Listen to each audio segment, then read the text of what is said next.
Hello, everyone. Welcome to the Antimatter Games podcast. I am your host, Chris Chigaris, and with me, as always, the venerable Matthew Blake. I'm venerable. And the blonde Samantha Jennings. Hi. We're back. We got a lot of new games to talk about this week. We have movie trailers. We have movies that we've seen. A lot of cool stuff happened in the last 2 weeks. And we are going to start the conversation with a movie I saw last night, which is Christopher Nolan's Tenet. Now, Tenet, I've been seeing Tenet trailers for like 5 months, unfortunately. And it started with them showing like a 5-minute featurette, which is essentially the beginning of the movie, just edited differently.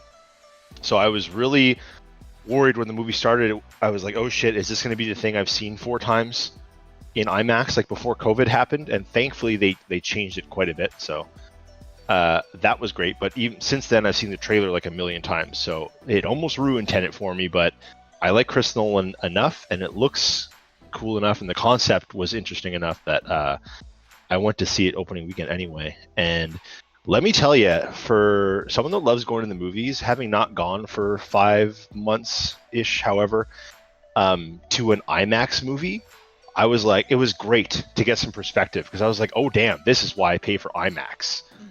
Because recently I went to see some older movies, right? Because the theaters just opened, so they were showing movies from the 80s and the 90s. And my God, IMAX was a huge difference from those, from like seeing Back to the Future and the Goonies and everything. The resolution is so crisp, and I'd love to know if it's 2K or like I wonder what resolution that is. It must be 4K because the screen's really big, right? And then just the sound is incredible. The sound systems are different in IMAX theaters, which is what you want for a Chris Nolan movie. And does anyone actually know the resolution of IMAX film? No, but I think we can find it. I think 2K. IMAX Digital uses 2K. Okay. Laser uses 4K. But most IMAX is like on film, right? Yeah. And that's a chemical process. There is no resolution. Okay. Either way, very clear resolution. It resembled ultra high def. So yeah, great theater experience. If you haven't gone to an IMAX movie, treat yourself. Anyway, so I'll start with the sound because Chris Nolan is really great at having incorporating sound into his movies, not just in the way of like soundtracks or actual songs, but using noise, like ambient noises, to enhance his scenes. And I think this is the best example I've ever seen of it. And that's saying a lot for someone who's done Inception and Dunkirk, which was like almost silent. Like there wasn't much dialogue in Dunkirk except for the sound effects. Used to great effect here. Again, no real songs, but a lot in the mix that really enhanced whether it was action or something kind of creepy happening. It was really immersive. I found that part really enjoyable. The story was hard to follow, but very interesting. So it's nice to go see a movie that makes your wheels turn. You know, I was on the edge of my seat the whole film, really thinking like, okay, like what's he talking about? Who's that guy? Was that about this?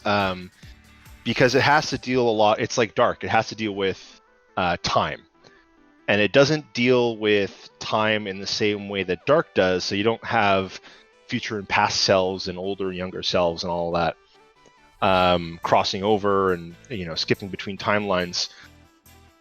The way it works with Tenet, and I'll say first that Tenet is essentially like a spy flick. It's very reminiscent in action to, I would say, like the last act of Heat, that big bank heist scene, like very loud in your face, boisterous action, and the action is superb. There are some amazing heist scenes and chase scenes in this movie. Some amazing like big vistas. They go all over the planet, and it looks great in the IMAX. But the way they use time in this is really cool. They call it inversion. So what they're after are these objects that have been inverted in the future. So they have their entropy. Sorry, they have their entropy inverted. So the way you explain it is in the beginning of the movie is the protagonist goes into like a lab, and the lady, he has a lead glove on, and all of the inverted objects give off like radioactivity, I guess. So she asks him to pick up the bullet. So he puts his hand over the bullet, and the inverted object, which is the bullet, flies up into his hand. And he's like, how did I do that? So she records it, and she's like, actually, because you dropped it in the past, you can now pick it up, but you had to drop it first. So that's how it works. So you can rewind time for objects. Exactly. They're objects that can have their like polarity reversed.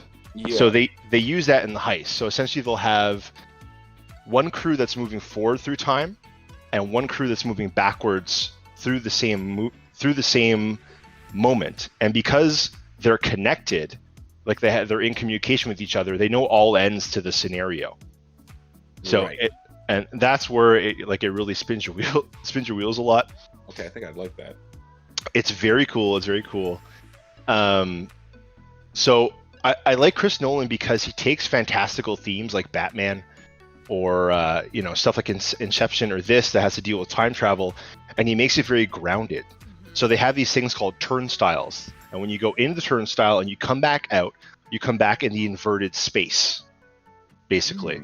And all the turnstile is, which is essentially like an inversion machine or some kind of time machine, is this big steel drum. It looks like a bank safe that rotates. And when you come out on the other end, you are in the inverted reality, essentially. So once you're there, then you're moving backwards through space. And I have to say that the camera tricks, like whatever he did to capture this stuff and make everything backwards while the rest of the film is going forwards, is crazy. It's mind-boggling. You have to see it. Oh man, where was I going with that? Here's my question. Yeah. Is the movie really called 10? Tenant. No, but you see that it's flipped on the other side. Yeah. So is the movie really titled 10? I don't think so. And that's just the inversion continuing off the other end, the other ET at the end. Or if you put it backwards, you get 10. I guess he picked Tenant. That's like the code name for the program, right? The people that deal with this stuff.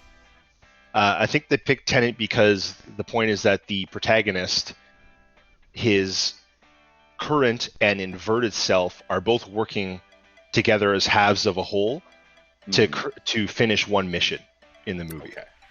Yeah. So that's all I'll really say. It gets very convoluted, and I just saw it, but I highly recommend Tenant. Go check it out. Well, I'm glad you say it because I realized, I think I was I don't remember what movie. I went and saw a movie with you, Chris, and there was a teaser for it at the beginning. Yeah, it's the Opera House scene, right? No, it was like nothing really happened. This was like announcement teaser. Got it. There was no scene. There was no. I remember what you're talking about. Yeah. Yeah, and that was the last and only thing I've seen of the movie. Very bad. I heard a lot about it, but I was more focused on the fact that there was supposedly going to be a Dune trailer before it. I guess there wasn't. I just want a Dune trailer. No Dune when trailer. That drops, that'll be a podcast. Soon. But so yeah, every time I heard news about that, I was like, Dune trailer? No, they're talking about the movie. So one thing I wanted to bring up before we move on, I totally forgot about it, is speaking on the sound and the inversion stuff, a scene in the movie, so they essentially have to break into this airport, and at the center of the airport, they keep all of these priceless objects, essentially. So if you're like an illegal, like an arms dealer or a drug dealer or what have you, you can keep your items here like tax-free and without scrutiny, and it's very secure and all that. So they have to break into the center of this thing to get the object that they're looking for, which is part of a sequence that lets you control this inversion power. So anyway, they make it to the center, long story short, and there is the normal side and the inverted side, and there's two people. There's Robert Pattinson and then the other actor whose name I don't know. They both have a turnstile in their room, and as the turnstile opens, two like SWAT figures come out, guys in SWAT uniforms, come out and they try to kill them, right? But it's really it gets like, it's kind of creepy. It's neat the way they did it, because on the inverted side, the guy that comes out, he's inverted, right? So the protagonist isn't, and they have a fight. And the way the inverted guy is moving is very reminiscent of like the girl in The Exorcist walking backwards and upside down the steps. Ooh. Right. You know, and the music gets very, very creepy and chilling. And like there's a scene where the inverted person gets knocked on his back, his gun is behind him. So he starts trying to like scramble to his gun, but it's happening backwards. And it's very freaky and very effective. That's really cool. Yeah. By the way, Chris, you saw it too soon. Starting today, the Dune teaser precedes Tenet. There is a Dune teaser? I didn't see that. It was yesterday. Why is this not on the internet? Yesterday? No, it only is before Tenet. But like I saw this nowhere. You think this would be news on my like Twitter feed or something? It's only before Tenet, but only starting today, Monday, August 31st. Oh, it says in the US, I assume that applies to Canada too, because they're saying global and US. Weird. But it's just a trailer date teaser. The actual Dune trailer is dropping on the 9th. Could have said that. You know, I had to keep that excitement. If I'm like, oh, there would just be a little teaser, but today that wouldn't be as fun. All right, be excited for Dune. We all are, or at least me and Matt are. So moving on, Matt was over a couple weeks ago, and he borrowed my copy of Marvel's Spider-Man, much to my surprise. Sweet. And he's been playing it. So why don't you tell us about Spider-Man, Matt? Well, you shouldn't be too surprised. I like it. I'm a huge fan of the Arkham games, and this is totally scratching that itch, but in like a different way. Very, very different characters. You know, Peter Parker and Bruce Wayne. Ooh, yeah, they're very, very different. The tone's a little different. Yeah, Peter Parker always, you know, jabbering on, and Bruce Wayne just breaking bones. I do think that Spider-Man probably kills more people. I mean, they're both supposed to not kill people, but it's a game, and sometimes you do some shit, and it's like, I know the game says they're alive. They did not survive that. No. But no, I really like it. I think they use the Arkham formula quite well, and make little tweaks to it where it makes more sense. But I mean, I feel right at home. You know, you beat the dudes, you build up your combos, you do the finishers. People with guns are your enemy. Take care of them first. Shields suck. Yeah, the traversal is great. I'm gonna do a more in-depth comparison between the two at some point, but in general, I like it. It looks good. It feels good. I can't stop doing the side quests and like the little collection things. I don't know how far I am in the actual game. So where are you now then? What's happened? Shit. What has happened? I just played as Mary Jane, and she found Tombstone. Okay, so you're like at least halfway through. Yeah. Yeah. The narrative. I feel like that. But I've collected all of the backpacks. I've done all of the landmarks. I've caught all of the pigeons. I've done all of the science stations. I've done all of the Black Cat stuff. You know what? I feel like everybody I've talked to about this game did the exact same thing, myself included. It's just so fun to move around New York City as Spider-Man that it's like, yeah, I'm going to go get all these. I'm going to swing around and get these backpacks. Yeah. Mm-hmm. And because they're tied into getting costumes and things like that too, which are really fun. They're good costumes. Now I'm bottlenecked because in a lot of the areas there are 4 collectible type like checkbox things that are still locked. Right? Oh. Like I don't know what a challenge token is. But I need those for a lot of things. When you start collecting them, don't spend them. I don't spend. I only spend very, very. Okay. Do not spend challenge tokens on any upgrades other than suits, or else you'll have to like get spectacular on all of them to unlock them. There's not enough in the game. But I am pretty spectacular. Yeah, webbing people to walls is fun. Yeah. The only thing I find a little frustrating is when you're doing like the Fisk construction sites, did all of those. So there's 6 waves, right? Yep. And you can like stealth the first wave, but it seems hard coded that like when wave 2 spawns, you get spotted. Yeah, you're like, not immediately. Exactly. Yeah. And I really wanted to just go around just picking people off stealthy. And maybe it's because there's like fewer stealth options. Like I feel like in Arkham there were more stealth options. I feel like Batman inherently is more of a stealthy character. Yeah.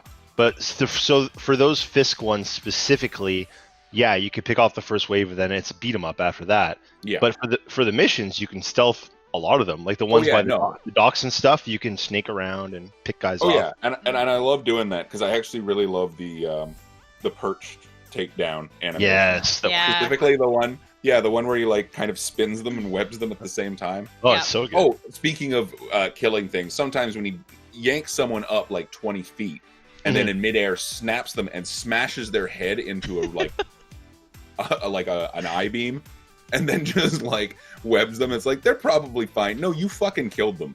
Yeah. Like the speed you just smashed that person's head what about into metal. What about all the guys you kicked off the top of roofs? Oh my god, yeah. I noticed that sometimes they'll like have them get webbed halfway down, but sometimes they don't. Sometimes they just fall. Yeah. There was actually a really good one where they fell, and I saw that not only did they not get webbed, I saw them ragdoll on the ground. Like, just, boom, boom, boom. And I'm like, yeah, he's dead. Yep. Spider murder. I love climbing to the top of Avengers Tower and just like diving off the top of it and building up as much speed as possible, and then webbing last second and just having the most epic like arc on your swing, and then you let go at the top and you do that cool little like twirl, like corkscrew. Yeah. Oh, little moment of genius. Whoever decided that you could unlock the ability to hold down 2 buttons and do like flips and Spins. shit. Yeah. Yes. And like you would get experience and focus for that. I actually just last night was I was doing I think it was a Fisk Tower, and I satisfied the little side objectives, and I was on like my last wave, and then I fucked up. Don't remember exactly what happened, but I took a lot of damage, and I'm like, oh god, and I didn't have any focus. But then I just sort of like started like swinging around them, like dodging and trying to do perfect dodges, web in the eyes. But like in between those, I would do little flips. And like after like 2 flips, I would just heal a little bit with that bit of focus and a little bit more. Mm-hmm. And I basically like acrobaticked my way back to health. I never thought I'd do that. Yeah. Like I didn't build the bar, but like even just that little bit get me like, yeah, it was pretty cool. I just get put on a show until I was ready to beat down the last few. It's great. Which costume are you using? Okay, so I think Arkham trained me for this, because it totally does not apply in Spider-Man. But I feel like my first playthrough, I have to use the default costume. I'm unlocking other costumes. I think they look really fucking cool, with the exception of, was it not the negative one? There's like a mostly white with some black one. Yeah. There's some bad ones. And I decided that was his lab coat. So whenever I was doing the science stuff, I would put on that, like Harry's science stations. I would make him wear his lab coat. There are a lot of cool ones, and I'm gonna play around with them. But like, I just feel like they made this suit for their game. So my first time through the game, because I feel like, is there a new game plus? Yes. Okay. There's a lot of DLC too. There's like 5 DLCs for it. Oh. 3 DLCs. 3? I'm intrigued. There's 3. Yeah, I definitely get that. Scarlet Spider was my go-to costume. For me, I really actually like the black and gold one. It's the Spider Armor Mark 1, I think it is. Yeah. And I have Mark 2 as well. That looks cool and beefy. I used the Infinity War suit a lot as well. The shiny one that he gets from Tony Stark. Oh, yeah. Yes. Is that the Stark suit? Yeah, I think it's Stark suit. Yeah. No, I mean, like, there's a lot of cool ones. I definitely like the classic the one that looks like it's from the 90s cartoon. Same, yeah.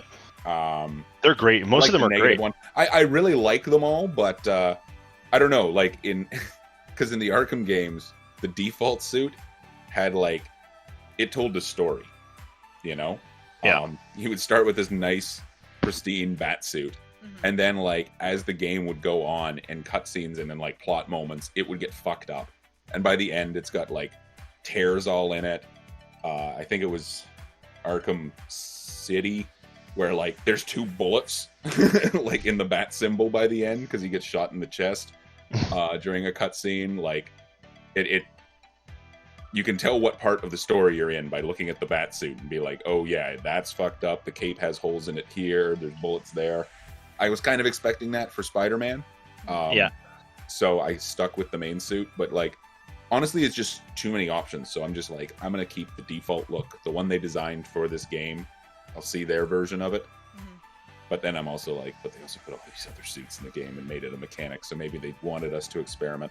The 2D comic book one is really cool. It's cool too, yeah. I don't have that one. It was my favorite. Once I unlocked it, I used it exclusively. It just looks You weird. can just, you can just look online to I see. definitely rocked the homemade one too. It's just like a sweater with like a painted on spider and the goggles and everything. Is that the one with From the the hoodie? No, it's the one that's like when he was just starting out. The Sam Raimi yeah. one. Yeah, he has like Sam Raimi suit. Yeah. Bonesaw is ready. My only complaint, well, I have 2 complaints with Spider-Man. Number 1 is the combat gets a little stale near the end. I got tired of doing those Fisk events, probably because I left them to last. But number 2, man, no black symbiote Spider-Man suit. That's my favorite suit. It's so simple. Just let me be Black Spider-Man with the white symbol. Yeah, you know? I'm sure we'll get that in the next one. I hope so. Not the Miles Morales one, but the next. Yes, and there will be a next one. Yeah, and this is actually the weird thing for me is when they announced Miles Morales, I hadn't played this. And I was like, cool, I'm all for it. But now I'm playing this, and I'm like, I kind of feel like what I want next is a continuation of this storyline. Well, this is... But I don't know how it's going to end. It is a continuation. Okay. Yeah. Miles Morales is a character in the game you're playing. I'm aware. I played it as him. Actually, that brings me to the second thing, and I did mention it to you guys in a group chat, but I'll say it now. There is kind of a narrative missed beat. So, spoilers for anyone who hasn't played the game, but when Martin Lee, who runs a homeless shelter, essentially, is revealed to somehow be involved with these demons, and he's the big bad, it seems.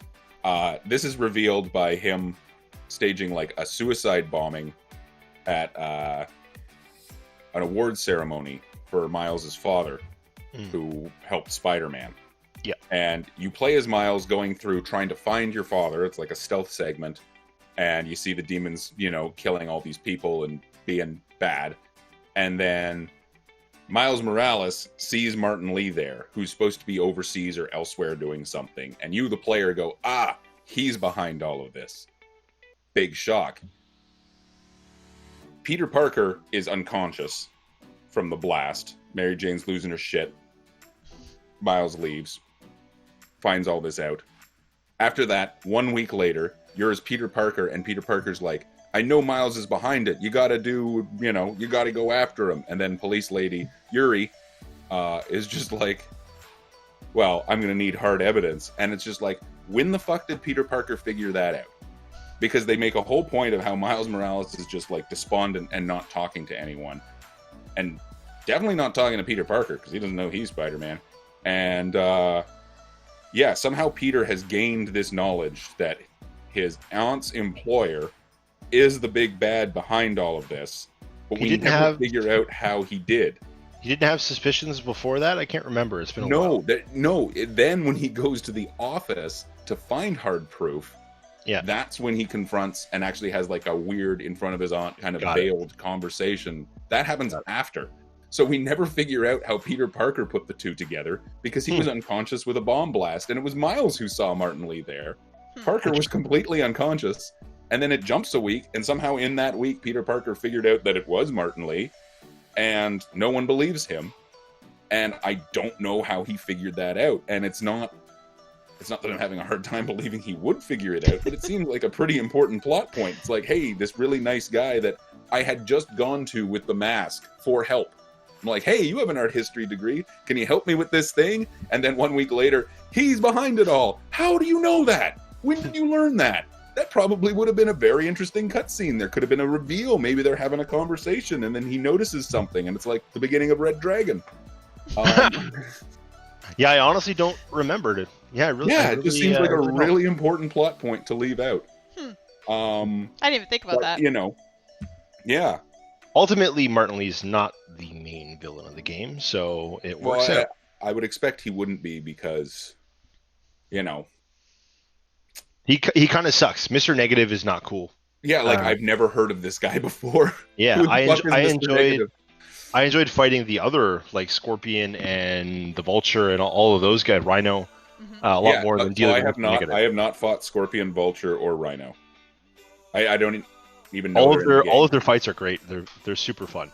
Yep. And I'm kind of want to ask, like, what about Doc Ock? But I don't want to know. Yeah, no, I won't ruin it for you. Yeah. The ending of the game I can see it going down that road, but I'm also like, you know, Doc Ock's a pretty big deal. I feel like I'd be dealing with him now if this was going to be a thing, you know? Yeah, you still have like half of the game left, so you got time to get there. Yeah. And the nice thing too is like none of the side missions and stuff are going to disappear. So like if you just wanted to jump in and finish the main plot, you can. True. And true, everything, yeah. like you can do everything post game. Yeah, no, I'm actually doing if there's side missions, I won't do a main story mission until there's no side missions on the map. Yeah. Okay. Yeah. I'm really dragging the story. Ideally, what's going to happen is then, like, by the time these are making me kind of, like, bored of fighting and traversal and everything, I'll just have main story, and then the plot will carry me. Right? Yeah. I did not leave... do that, and that was a mistake. I left, like, I had to clean up all the districts at the end and do all the little, like, missions per area, and I had, like, 112 of them to do. It took, like, 6 hours of just fighting the same mobs over and over again. Also, who are these children in this game? Is the mash square checks, most of them are all right, but when you're stopping a moving car, what kind of hyper-thumbed individuals was this designed for? Because I can hit a button really, really quick. Okay? I played Metal Gear. I kept Snake alive in the torture chamber.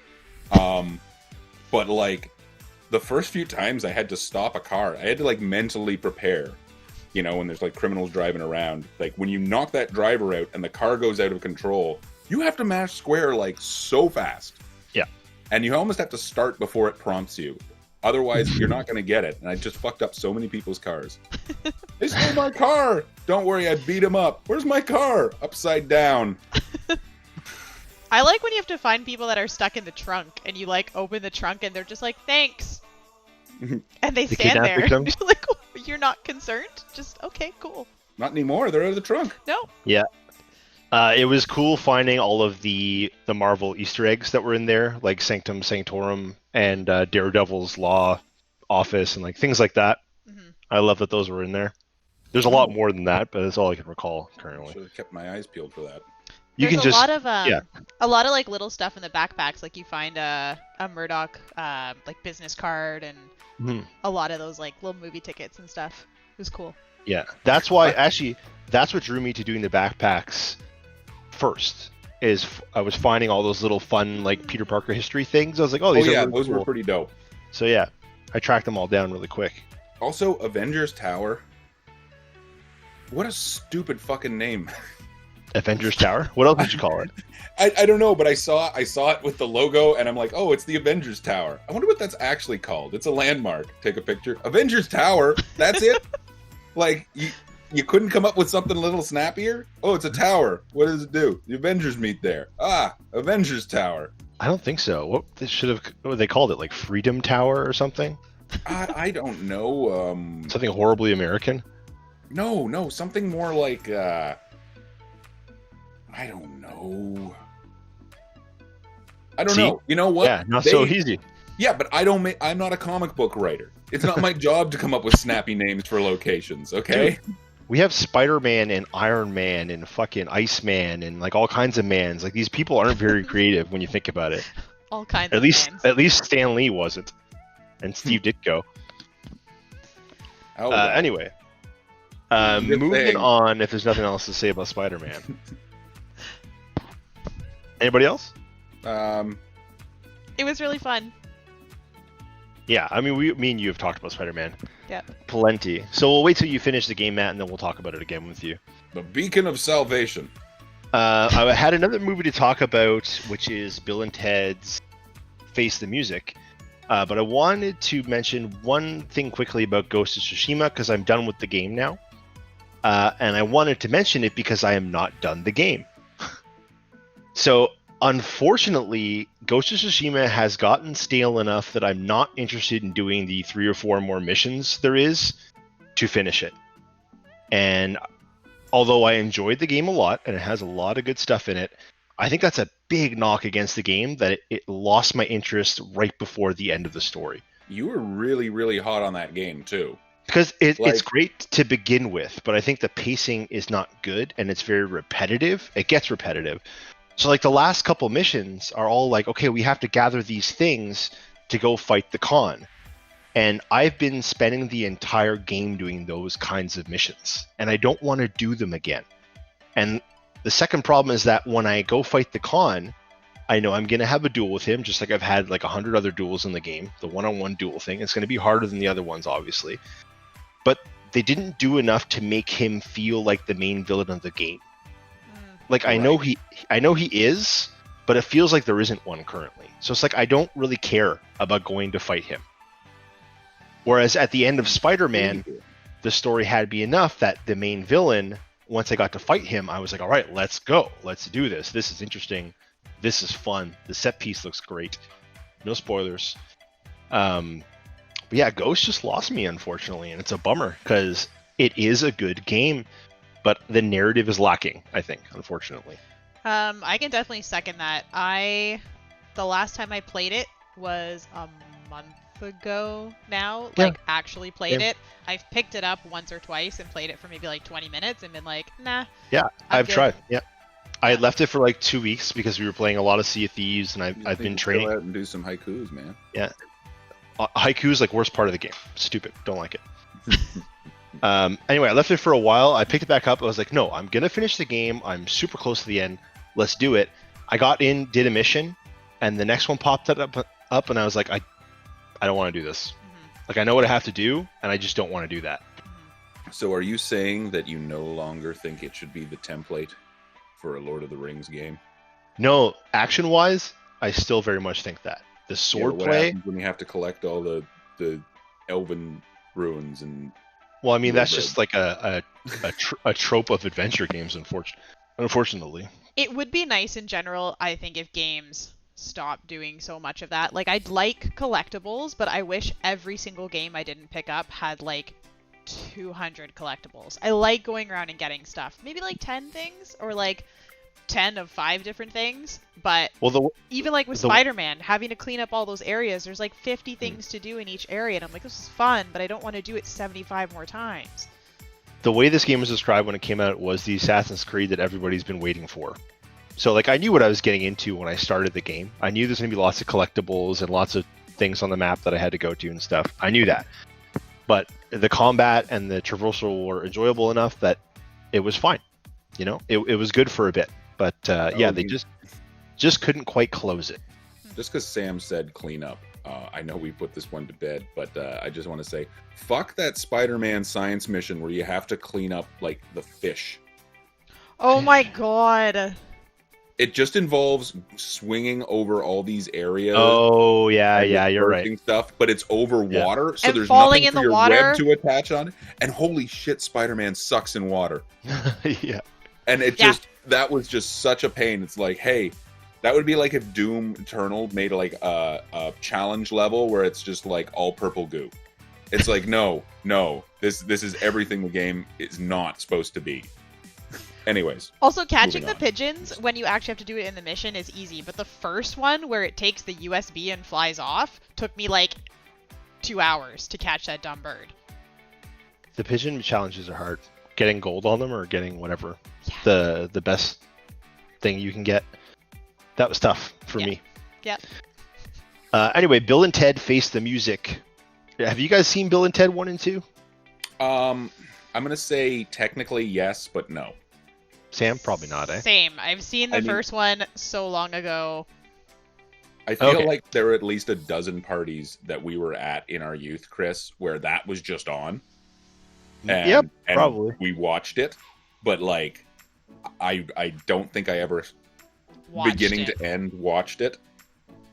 Okay. So if you're out there and you're listening and you are a Bill and Ted fan from, when we were kids, essentially in the 90s, I was really hesitant about Bill and Ted Face the Music because I had recently tried to watch Jay and Silent Bob Reboot.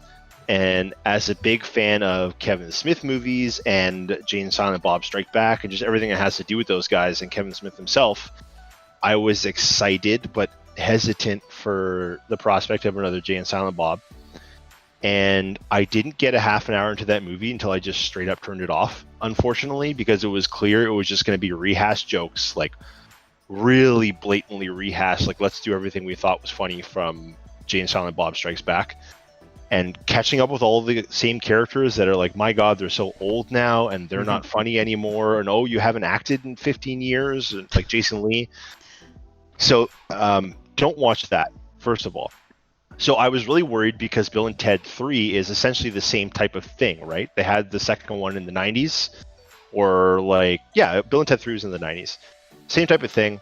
And it's been a long time since they decided to do a sequel. We finally got it. So I was like, please just don't be bad. And I started it. I bought it on like Amazon or something for $20. Rented it. So I started up and I was waiting for that cringe moment. I was waiting to be like, oh God, okay, this isn't so good. Or like they're just trying to do Bill and Ted's Bogus Journey or Bill and Ted's Excellent Adventure. And I was really pleasantly surprised. This movie is essentially the best of Bill and Ted's Excellent Journey and Bill and Ted's Bogus Journey. It's the best of both movies. It's essentially the same plot with the end of Bogus Journey. But somehow, I guess through the fact that Alex Winter and Keanu Reeves still have great chemistry together, they're both still a bunch of goofballs and it works really well. And I guess the writer is just really nailing it. They made a really good, like a feel-good, fun movie if you're a fan of Bill and Ted. They really hit the nail on the head. And they have daughters in it, and that's really great. Myself having a daughter and seeing that connection, they played off it a lot. And it was nice to have a movie that had a really positive and uplifting message by the end with all the garbage that's going on around us right now. It just made me feel good. So if you like Bill and Ted, check out Bill and Ted Face the Music. I really enjoyed it. Would it be a good All right. movie to watch if you haven't seen the other two? I would that's a good suggest question. watching Bill and Ted's Bogus Journey, which is the second one. Okay. Yeah, watch Awesome. that one and then watch Face the Music. If you like Wayne's World and you listen to heavier music and you play guitar, if you're ever involved in that rocker metal culture, it's for you. You'll get it. You'll get the references and all the name drops and the musicians that they talk about and stuff like that. Cool. It's cool. Yeah. Like the air guitar stuff. I just want to touch on something like when you said you were waiting for the cringe. It's really kind of frustrating and almost like it can do more harm than good trying to bring back a franchise, Agreed. like a comedy franchise, because the thing is at best you remind people why they liked it and maybe Yeah. get some new fans, but at worst, not only do you make a bad movie, but you can actually ruin memories. You can ruin your franchise. Let's say there's a joke that just does not land now. Yeah. And then you realize that back in the day, it was all those jokes. You just thought they were funny. And then you almost get a little embarrassed at being fans of that franchise. Because you're like, oh shit, I know we all thought that was funny back then, but it kind of isn't now that I'm seeing it done new. And it kind of sullies the old ones, So good point. A less extreme example of that would be the second Dumb and Dumber they tried to make with Jim Carrey and Jeff Daniels. It was bad. It was not good. Dumb and Dumber, the first movie, is one of the best comedy movies ever made. It's fantastic. It's one of my favorite movies. Second one, please don't watch it. It's so bad. But that being said, I have seen the second one and I can still watch the first one and enjoy it very much. Unlike Star Wars and Game of Thrones, who fucked up their series hugely with the last installments, whether it was season 8 of Game of Thrones I still have to see that last Star Wars. episode 9 of Star Wars. All I can think about now is the endings to those series and how it's just shit all over everything that was before it. Mm-hmm. So, you know, two ends of the spectrum there. Mm-hmm. Fucking Star Wars. Piece of shit. Don't watch it, man. I have to at this point. I have to see what it be. Because, like, part of me is like, as long as there's pew-pew and bwam-bwam, like, how bad can it be? Pretty I mean, bad. they were never exactly, like, narrative powerhouses. Watch I mean, it. like... Watch boy. it, but go into it thinking that it's not a Star Wars movie. It's an action anime, and it's great. Just don't put it with the rest of the trilogy. Just watch it as its own movie. No, don't do that. It's got some great fun stuff in there. It's not supposed to be its own movie. It's not supposed to be. It's not. But I mean, like, realistically, Star Wars has never been exactly like a dramatic powerhouse.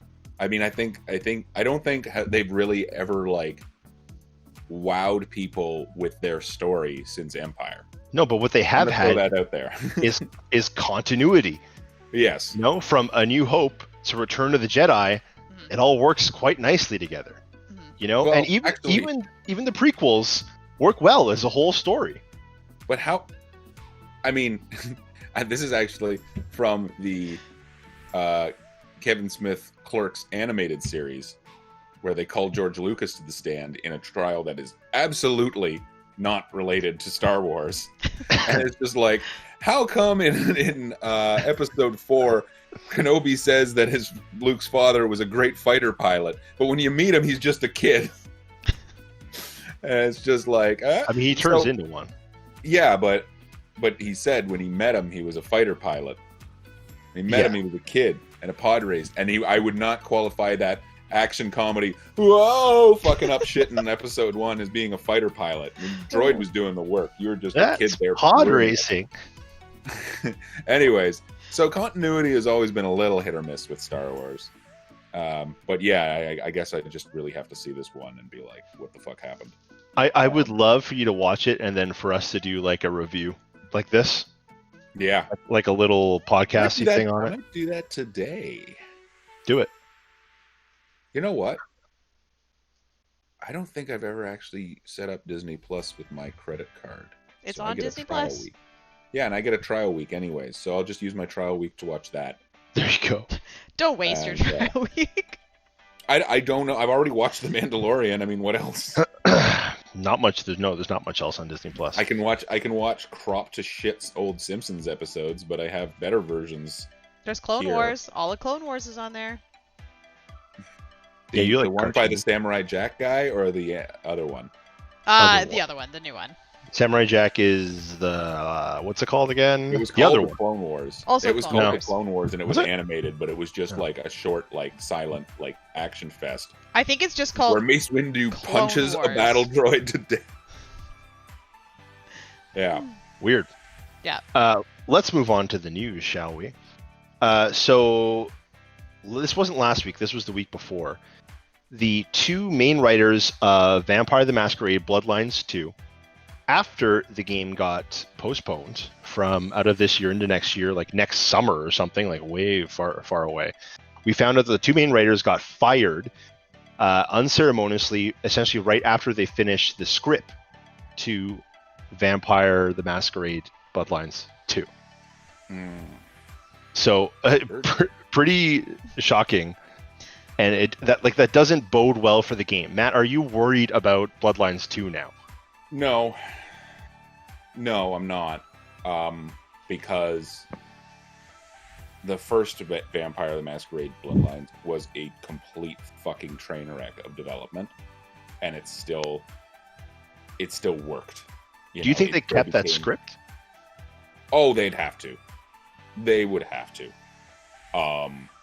They would have to delay if they're going to rewrite the entire fucking game at this point. They are going to delay by more than 6 months. Yeah, no kidding. Yeah, no, I think. I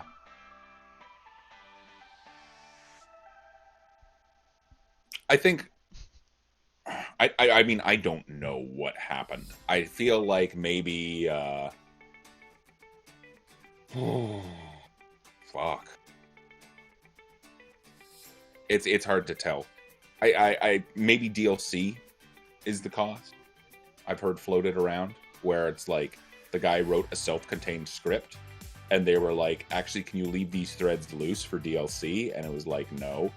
Or they were like, can you not do this with this character because we think we should do DLC around them? And they were like, no. I don't know. I've seen no actual reason as to why these guys got fired. Anyway, no, I'm sure they're under an NDA right now. Oh, probably true. Yeah. Yeah, I'm sure they're under a non-disclosure agreement, and everyone involved is. And I know they said they can at least say they were completely blindsided by it. And the press release, like from the company, is all like, yeah, we thank them for all their hard work and everything's great and it's totally amicable. And they're like, well, it's completely, yeah. I don't know what happened, but I mean, the appeal of the first game wasn't necessarily the script or the characters, which were pretty good.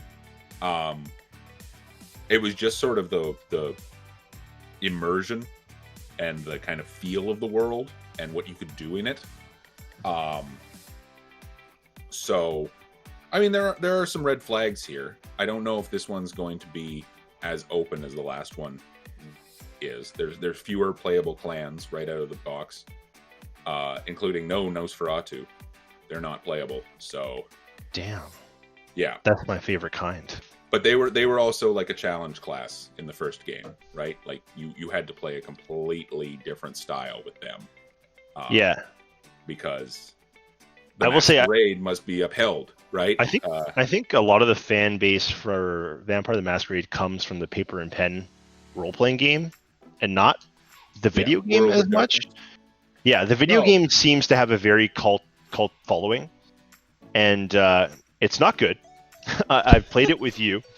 It's janky as hell. It looks like shit, and you have to mod it like crazy to get it to work at all on your PC.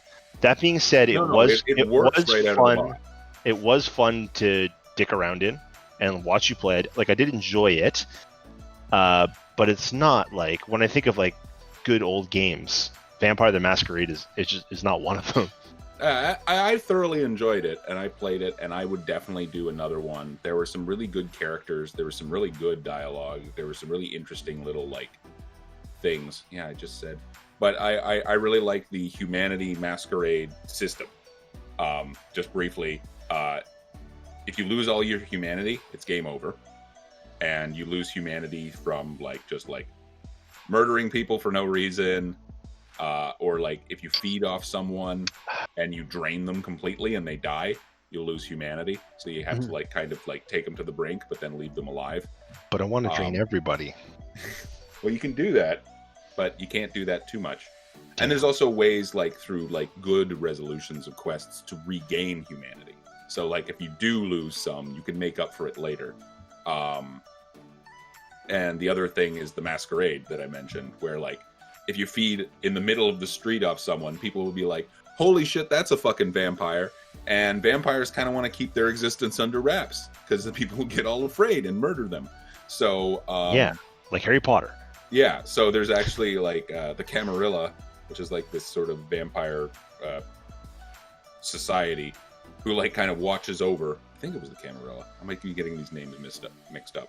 But like, it's basically them. So if you have too many Masquerade violations, these vampires are going to be like, you're a loose fucking cannon and you're bringing too much heat. So they're going to kill you. And the Nosferatu are so fucking ugly that just being seen is a Masquerade violation. Yeah, that's the one I picked as when we played. Yeah. So like, you have to run around in the sewers and stick to the shadows and stuff. You can't like, whereas if you're like, who are the sexy ones? There's definitely some sexy vampires that are really good at like Yeah, they're like and stuff, and they Dracula can style. just fucking straight up drink people on a dance floor and get away with it. Sexy. Yeah, I'm into it. Yeah. Speaking of blood-sucking vampires, Oculus will now require you new users to log into Facebook to use their product. What a fucking segue. And as soon as the beginning of 2023, all Oculus losers, they're going to be now, will be required to make a Facebook account if they don't already have one, or log into it if they want to use their Oculus VR headset. How do we feel about Facebook here? That's insane. Yep. Facebook is gross. Poor Yuck, Oculus. yuck. I deleted my Facebook a couple months ago, and it feels great. They become a breeding ground for right-wing Facebook conspiracy theorists yeah. and white supremacists. And We know that Facebook is like, bullshit, it's but bullshit, man. The fact that they're forcing it on us is gross. Yeah. it is, and like I feel bad for the Oculus users because Yeah. they're all fucked. Like they're expensive. You have this Yeah. very expensive thing, and then all of a sudden it's like now you have to, and they have to. You know, like maybe they Yep. could sell it after they could sell it used, Yeah. but like, holy shit! I mean, Talk about a bad move. Whoever Well, I decided mean- to do that, what are you thinking? I You no, know? I mean, I would actually call it okay. Like if I put on my evil like top hat and get my curly mustache out, I'm like, hats off to you, Facebook. You really put the screws to these people. Oh, you know that very expensive thing you have? Well, now you have to use our service or just stop using it. Like, as an evil corporate plan, this one is brilliant because every one of those people is creating a Facebook account now. Think They're not so? gonna stop using VR because fuck you, Facebook. But why They're not just gonna make the free account? It's why free. not just get a Vive or the Valve Index? But you get those, great. But that's another $1,000. Yeah, I mean, if Right. you're entering, let's be honest here. If you're entering the PC VR market, you got some money. You're Captain Moneybags. I'm not talking about entering. I'm talking about the people who slap down like $800 or something on an Oculus already. Mhm. Then they got the extra controllers for like a couple hundred extra. Yeah. They're already like $1,000+ in the hole now, and they're being told you won't be able to use any of this unless you make this free account. I know, it's No. gross. You're not gonna just throw that money away and not make the free account. You're gonna make a fucking Facebook account to use your thing because you have to. Yeah. And yeah, I think in the short term, it's going to get them a whole lot of Facebook users. In the long term, people entering, like now, I will not get an Oculus. Yeah. I am not in the position to get VR right now, but one day I plan to. And Oculus is now hard out. Yeah. Yeah. As Captain What can I James say? Hook would say, bad form. Facebook. Mm-hmm. Bad form. Yeah, there's too It's, much integration stuff going on lately. Like even when I bought this PC and I was setting it up and it was asking me to set up my Windows account. It was the same reason I got rid of all my Apple stuff because I don't like having an Apple ID. I don't like everything being connected to it. And I'm setting it up and it's asking me for my backup phone number. So I put in my phone number and then it's like, do you want us to receive your text messages for you and read them on your computer? Like, no. Yeah, sure. Have more of my privacy. So it's just like deny, deny, deny. And I'm like, text messages are not even, like, this isn't even on a Facebook app or something. And it's like, oh, we can just read from your phone number for you. Like, no, Yeah, don't read my fucking text messages. Like, I also said no to all of that. yep, just no, Yeah. no, no, no, no, no, no, no. I turned off Cortana. Yeah, I turned off a lot of that stuff. I will say I did link one, like I used an old Hotmail account. That's now my Windows account. My Mm. Gmail account is my Microsoft. My everything is my Gmail, and Gmail knows what it knows, and that's it. Yep. Oh, Google knows everything. Yeah. I mean, let's face it. Google is just as bad as Facebook. They're just like Oh better yeah. at it. All They're those just big better at it. corporations. are Yeah. just evil trash for sure. We know Yeah, that. it's just Facebook doesn't give They're a fuck. just selling our Facebook is data. blatantly fucked. Yeah, I'd Right. rather Facebook not have anymore. Gmail and Google already has enough like blackmail on me, so I'm just gonna keep happy with them. Yeah. But I don't need to integrate with anything else. No, yeah. If you're gonna be an evil corporation, at least have some class. You know? Just like hide your shady shit. Try and be cuddly. Don't be blatantly evil. Be a sexy vampire. Yes. Don't be a Nosferatu like Facebook. Like Zuckerberg. Ugh, yeah. If he's Crawling out of his I've ever sewers. seen it. Hey, this weird haircut. Who cut his hair like that? Idiots. He drinks rat blood. Matt, stop. Sam, drop your pants. It's Gamescom. So, opening night live happened this week with Jeff Keighley, our boy Jeff Keighley, big fan. And this was, I think, the precursor of what the Game Awards are going to look like.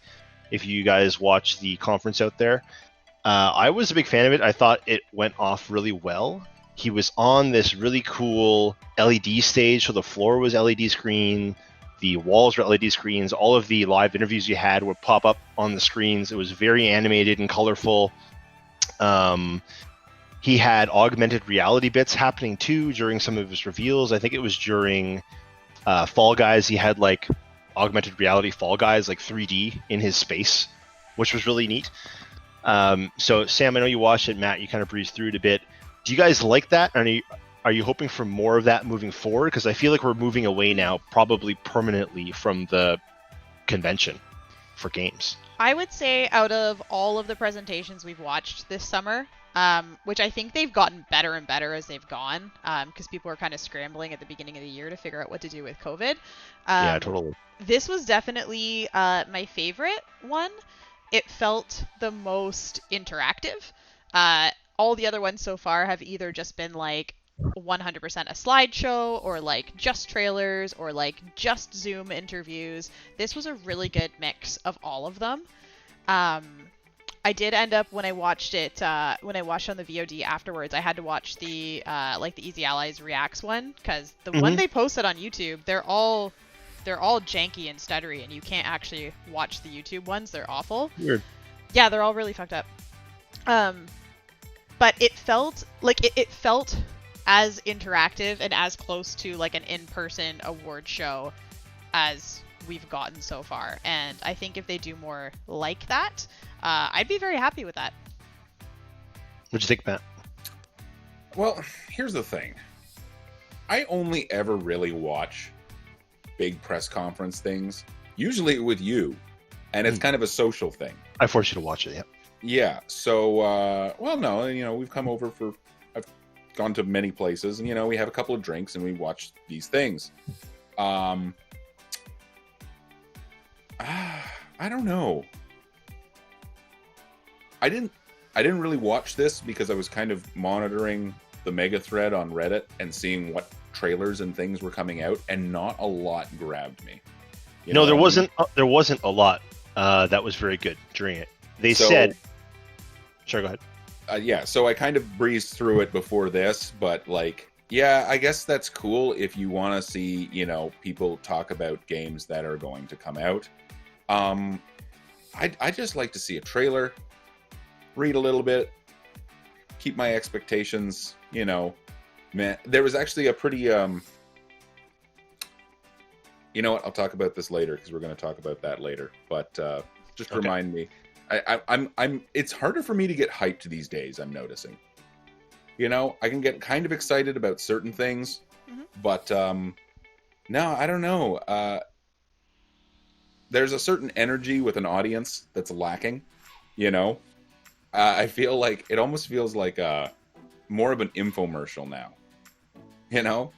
I would say for me, audiences, like live audiences at old E3 press conferences, added nothing, absolutely nothing to the experience. All I get from those live audiences is people shouting out weird shit at awkward moments.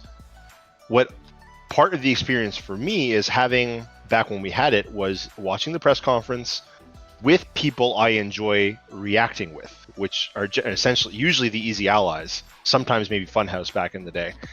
But it's seeing their reaction to the press conference that I was interested in, not the live audience at all. So to me, it doesn't matter that they're not in a huge auditorium with 100 journalists who are all, kind of bored with that stuff anyway, from what I hear. Apparently there's a lot of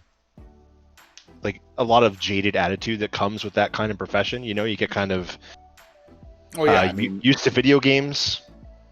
They're not as magical anymore. If you review fireworks, eventually you get sick of fireworks. Yeah. It's just like, look, it exploded. There's colors. Great. So for me, I don't need a live audience. I have the people I want to watch to react with, and as long as I have them, that's enough. No, see, I like the parts, not like the little weird shout-outs, but I like the cheers, the gasps, the kind of like, oh my god things when like a surprise reveal.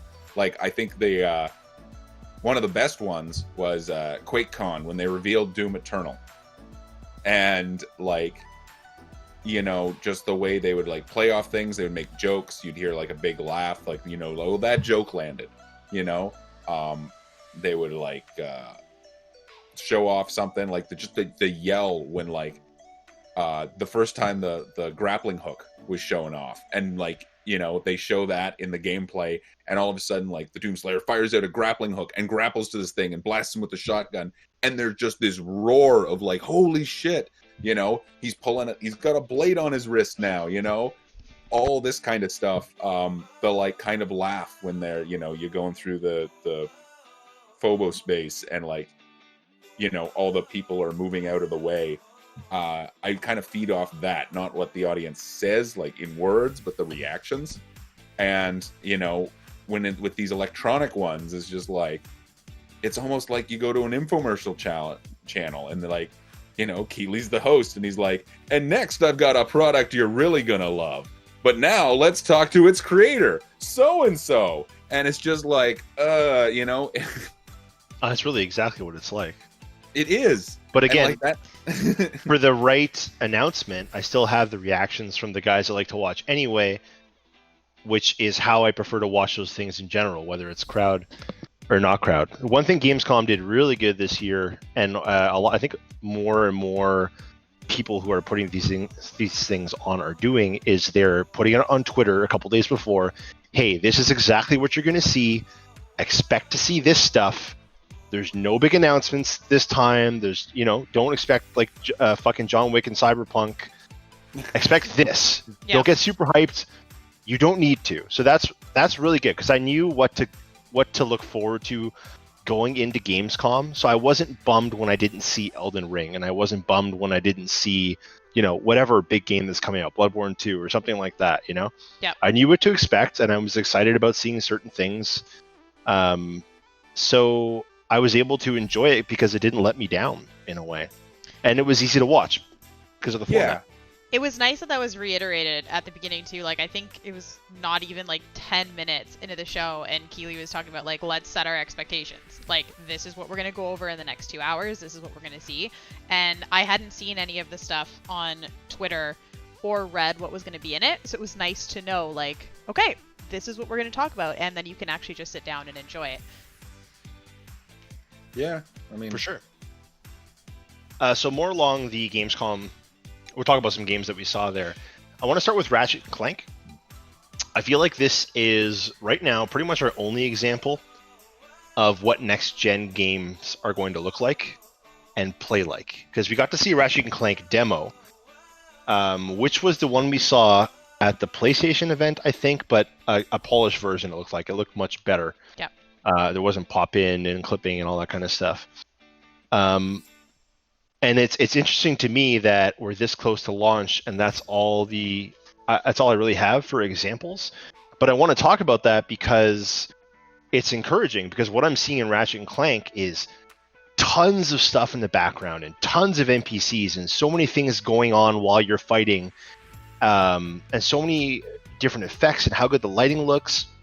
And then you have the way they utilize those portals and how you essentially grapple onto these portals, pull yourself through, and then end up, jumping forward a bit like a Blink in World of Warcraft or something.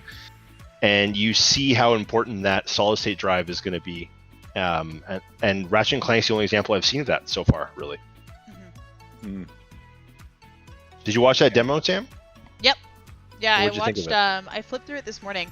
It looks really fun. I love Ratchet and Clank. I've played all of them. There's just something very nostalgic about the voices and just seeing the characters again. So it is one of the games that I am excited for. I've been in a kind of like a similar situation as Matt, where I haven't really been like hyped about anything. The last thing I was really excited for was Doom earlier this year. And everything else has just kind of been like, I've been interested and I'll probably pick it up and get it, but I haven't been like hyped. Whereas I am excited to play this game. It looks fun. It looks very clean. It looks fast paced, which is exciting. And I'm excited for it. So yeah. Yeah. And I think there's a certain something to be said for like news fatigue. And this is actually something I didn't think I really would miss so much, but there, instead of getting like a big chunk of news like you would get from like an E3 or something, you're getting like almost this steady drip feed of little reveals and little events. The Summer of Games, I believe it was titled. Yeah. I was thinking of this when we were talking about like the reporters getting jaded. Like it seems like every couple of weeks there's some kind of reveal or convention or presentation or press conference, and it's just like well, that's because it was how long ago was it? Like a month? Was it like 2 months ago that we first saw Ratchet and Clank? When was the Sony thing? Oh, it was like a month ago, yeah. month and a half. Yeah, and now they're like we're talking about it again, and. I think because sans E3, all of these developers have taken it upon themselves to show their games at their own pace. So we're getting a lot more of a drip feed of news because there's so many sources now, instead of them all being under one roof.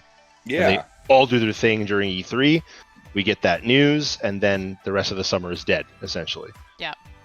I think a lot of the issue too with this is it's COVID. Like this has been the year of sitting at your house and waiting for things that are not coming out, or like I've seen more trailers for games and movies and stuff this year than I ever have, like probably collectively in my entire life, but none of these things I can go get and buy. It's just like, this is going to be really good when it comes out. This will be really good when it comes out. Watch this new trailer. Is it coming out? No, but it's going to be really good when it comes out. And that's been like the theme of this year, is just like, I really want to do this thing and I can't yet. And I don't know when I will be able to. So I think that's some of the frustration with the news, is like there's no news that's coming out where it's like, this game's coming out tomorrow, let's get excited for it. It's just excitement, and then when is this actually happening though?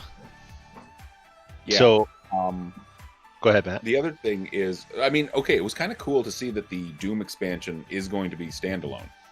That's not exactly like let's get excited cool. It's just sort of a interesting kind of like, I didn't expect that. Standalone, what do you mean? Like outside of the story of Doom Eternal? No, like you don't need Doom Eternal. Oh, okay, got it. Yeah. If you want to just get the Ancient Gods Part 1 or whatever. Well, that makes sense. Like for just buy it. For Uncharted Lost Legacy, you don't need Uncharted 4. You just buy Uncharted Lost Legacy. No, but you're playing as like different characters in that, right? Like that one kind of made sense because it's a different story. Sam's in it. Yeah. Sam Drake. But well, yeah, but like at the same time, like you're the Doomslayer. This is like a continuation of the story. Yeah. I thought it would be, but that's not. Yeah, it looks kind of cool. More of the same is always good with that series. It did not blow me away. I was looking forward to seeing that trailer, and I was like, oh, okay, more? Just more. Yeah. Just looks, just more. I saw like one new enemy type, some cool like vistas that you get dropped off in that big demon's hand, but we had lots of that in Internal. Yeah, and also the going underwater part. The underwater stuff. That was interesting. I forgot about that. And one thing I was bummed about is there's no new weapons. I thought for sure this is a chance to give us some crazy new weapons. I didn't see any that I recall. Yeah, I didn't see any. And that's very important with Doom. I didn't see any, but I don't know if there were like. Were there? There will Is- probably be 6 more trailers over the next Is 6 months. QuakeCon coming up? Is QuakeCon coming up? What is happening with QuakeCon this year? And they'll have it digitally, I'm sure. So I feel like that is coming up. So I feel like they'll reveal more about Doom then. They always save stuff. It for QuakeCon. happened. Did it? It happened August 7th to 9th. Oh no. Okay, Yeah. well, I guess we'll find out. That's probably where we heard about that. Yeah. Um, So QuakeCon in less disappointing trailer news, we got to see finally Warner Brothers Games Batman game, which is titled Gotham Knights. We got to see the trailer for that. not a Batman game. Not a Batman game. Batman is dead, apparently. At least that's what the trailer tells us. And you get to play as either Robin, Nightwing, Red Hood, or Batwoman. It's going to be fully co-op, so it looks similar to what the Avengers game that comes out this week is going to be. It looks kind of concerning. A lot of the enemies had numbers above their head, like levels, and there's a lot of damage numbers popping up. So I was a little reminds me of the Division or Destiny. I don't know if I like that in an action game like that. Yeah. But all of that aside, visually it looked very good. The combat looked very fun. And I wanted to compare this to the Avengers because anytime I've seen that game, whether it was the very early trailers or like watching Kyle Bossman play the game live on stream, it looks like shit. Avengers does not look good. It looks bad, okay? Gotham Knights looks like everything the Avengers game wanted to be. Mm-hmm. So, like, when I saw that trailer for the first time, I was like, oh, this is what Crystal Dynamics wanted. Yeah. Warner Brothers got that. They got it locked down. This looks fun. The character models look good. The voice actors sound good. And it's crazy that the voice actors in Avengers don't sound good because they are literally the best in the industry. They have like Troy Baker and Nolan North and like the girl that played Abby in The Last of Us 2. Like, ugh, how do you mess that one up? So yeah, that must really suck for them. But also, I'm excited to be getting a good co-op superhero game in Gotham Knight. Yeah, no, I'm definitely looking into that because I really always loved in the Arkham games when they let you play as a side character. Yeah, Like I loved playing as Catwoman and City and like Robin, Nightwing. Yep. So I'm looking forward to more of that. I'm kind of wondering if I'm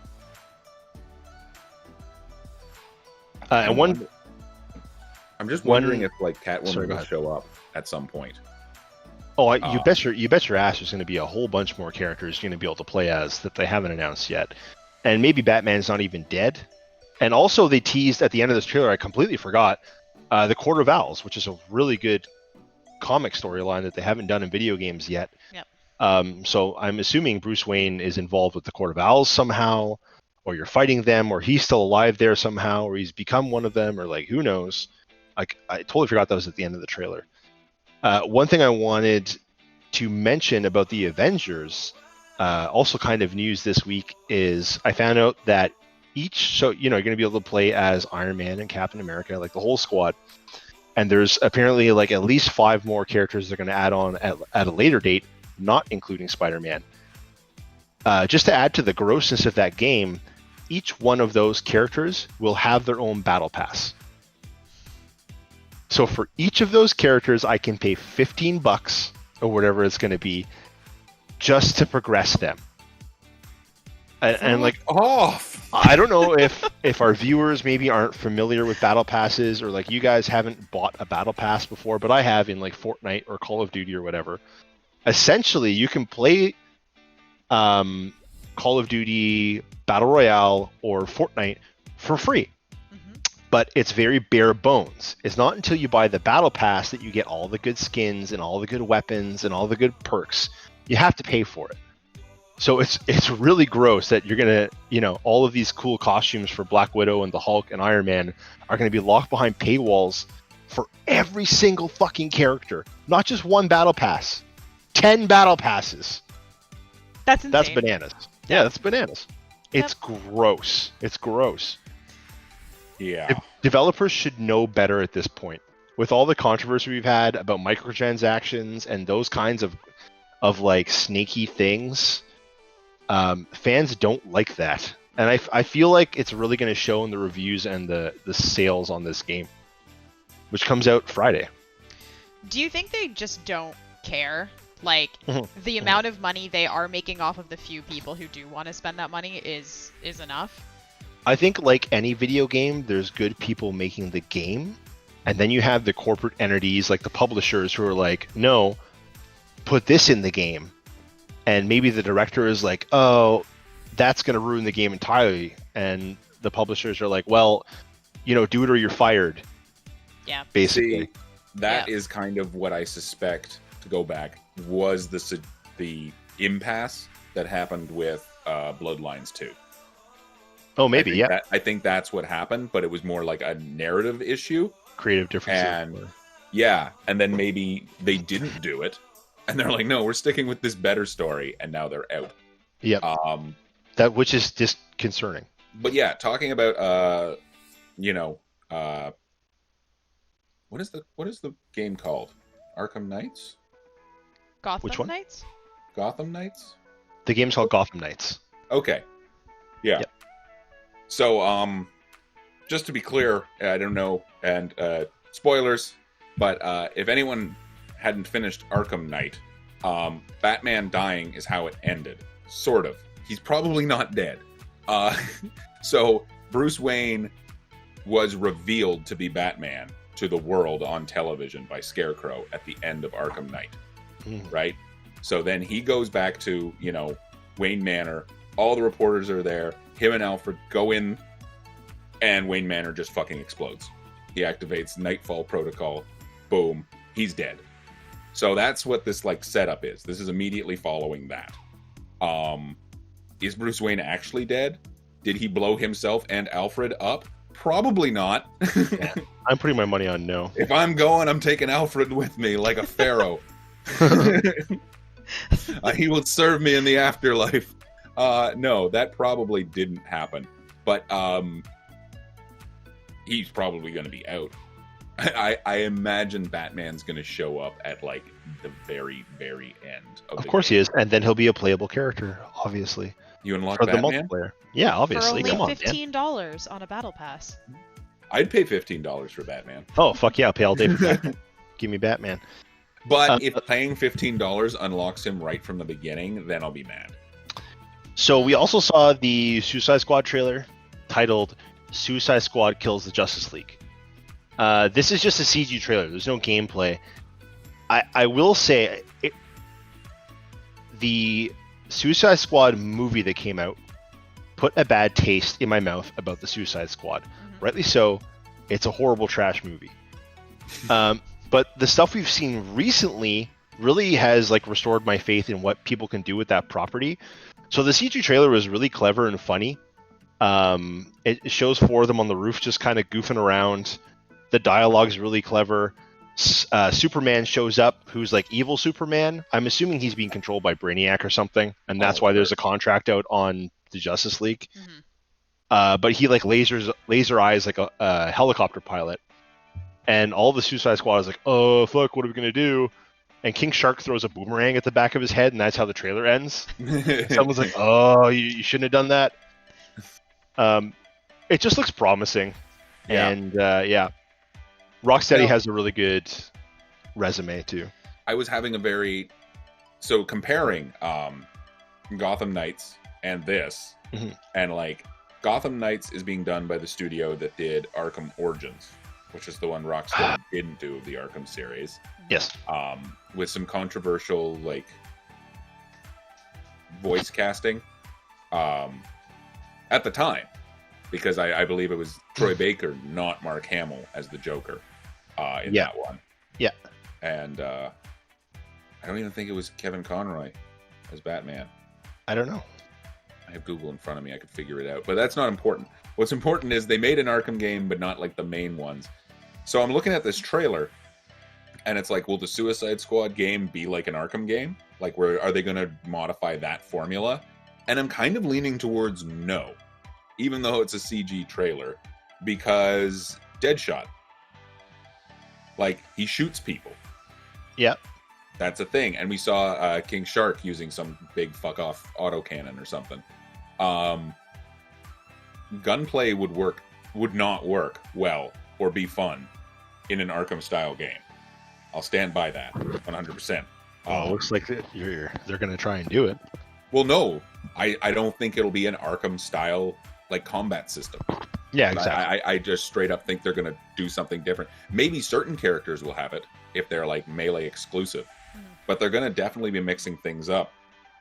And I was having a conversation with my buddy Mike about that, and he was like super stoked for the Suicide Squad game, not so much for Gotham. And I was like, well, on one hand, I look at Gotham Knights and I kind of know how that game is going to play. That looks familiar. There's some differences, there's some co-op stuff, but I can look at that game and kind of be like, okay, I'm pretty sure I know what they're going to do here. We saw gameplay, to be fair. I know we saw gameplay, and we didn't see gameplay with the other. I'm saying, with the other one, I would probably be more stoked on that, because it actually looks like a kind of a more interesting game. But because I haven't seen gameplay, and I've seen some stuff that leads me to believe that if I just imagine like an Arkham game with Suicide Squad people, I'm probably wrong. Yeah. So I'm kind of like, that looks really cool and really fun, but I really want to see some gameplay and know what that game is going to be. That was my question about it, is what it actually is going to end up looking like. Yeah, because... Yeah. Also, are you maybe the Justice League and you're fighting the Suicide Squad? Or you're like, you know what I mean? Oh, yeah. Like, can you unlock Justice League members as you free them from Brainiac's... Just because it's called Suicide Squad Kills the Justice League, it doesn't mean you're playing a Suicide Squad. Mm-hmm. No, but I think you would be. I mean, I they showed off evil 4-player. I think co-op is definitely on the table because they showed off the 4 players. Yeah. I hope it's not just those 4. But it might be. They might have picked, like, We don't know. these are your 4 characters. I mean, if you have the entirety of the Justice League, the cast is going to be big enough. Yeah. Right? Anyways, no, I'm definitely stoked for both. Mm-hmm. There's one more game I wanted to talk about from Gamescom before we get to DC Fandom, which had a lot of good stuff too, is Little Nightmares 2, which was a really fun standout game. It's on Nintendo Switch, and I can best describe this game as Unraveled, which is a 2-player co-op game where you're 2 little yarn people, and you go through these side-scrolling 3D environments, and you have to help each other get through them, right, with your little yarn strands. So this looks like that, but horror, essentially. Like the yarn is people. Like hard horror, basically. So there's a lot of like Bloodborne-looking environments. That's what your characters look like. They look like they're from a Bloodborne game. Yep. And some really spooky imagery. It looks really fun, especially if it's going to be a co-op game, which it clearly is going to be. Spooky. Yeah. Did you watch the trailer, Sam? Yeah, I did. I watched it. I watched it this morning. I was messaging you when I was watching it, and I sent like one message, being like, "Oh my god, this game looks really cute." And then about 30 seconds later, it got really scary, and I was not expecting it to take that much of a horror turn. Yeah, it looks fun. With little like being in like dark rooms and like hands skittering out at you and like weird like headless dolls and stuff. It's got all the really good like horror tropes that I know I'm going to thoroughly enjoy playing, but also probably have nightmares afterwards. Like I'm gonna have to watch an episode of something in between going to bed and playing it. But I think if it is like a 2-player co-op, it's gonna be really, really fun. There's gonna be some jump scares for sure. But I'm definitely gonna pick it up. I'm really excited for it. It's got scary stories you tell in the dark vibes. Yeah. You know, like that old book. All right, we also had DC Fandom happen a couple days ago. We got to see the Matt Reeves Batman trailer finally, which I was really looking forward to. And did you guys get to watch that trailer? Oh, we watched it together. That's right. Yeah, we did. I'm excited for this movie, man. Matt Reeves, if you're not familiar with him, he did the Planet of the Apes trilogy, the new one, with Andy Serkis, doing all the the motion capture and the VO and stuff. So those are great movies. If you've never seen them, give them a chance. But this looks like a really fresh take on Batman, and I'm excited. It's the year 2 Batman story, so it's a young Batman. He's still figuring stuff out. They have the actor that plays Bernard in Westworld as Jim Gordon. He's a great actor. I think that part is cast perfectly. I should have looked up these actors' names, but the guy that plays the preacher in There Will Be Blood, the Daniel Day-Lewis film, is playing the Riddler. And something Dano. Yeah, and that guy is just an amazing actor. He's fantastic in all the films he does, and he plays a creepo really well. Colin Farrell is the Penguin. You see a quick clip of him in the trailer, and it looks nothing like Colin Farrell. No. I like how grounded everything is.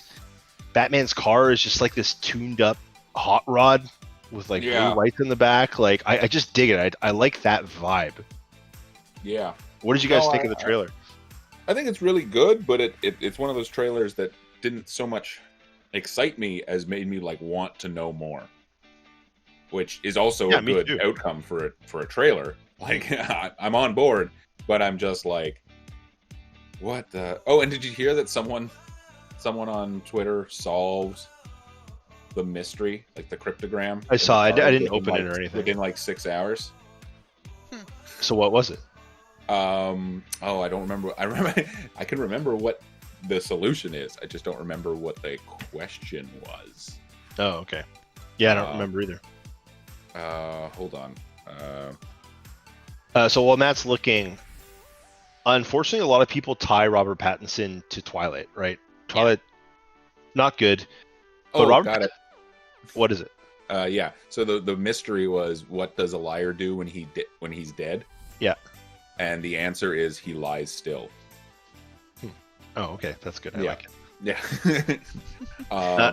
Anyway, Robert Pattinson's done some amazing movies since then. He's a really good actor. And I actually just saw he was in Tenet, which I just saw. And I'm glad they picked him for the role. They took a chance, which is actually when they hired Michael Keaton to play Batman, same thing. No one wanted him. They're like, this guy does comedy movies. He's going to be a shit Bruce Wayne. But he's one of my favorite Batmans. I think Robert Pattinson playing a young, edgy Batman, like they have that shot with him with his hair kind of like emo looking and like the black makeup in his eyes, which could have backfired horribly and been meme central, but it works because instead of the Tobey Maguire from Spider-Man 3 vibes, I got the vibe that this is Bruce Wayne is deranged. Like Bruce Wayne has mental issues. He's a sociopath. Like, that's what I saw there. And to pull that off and have it hit home, like, well done.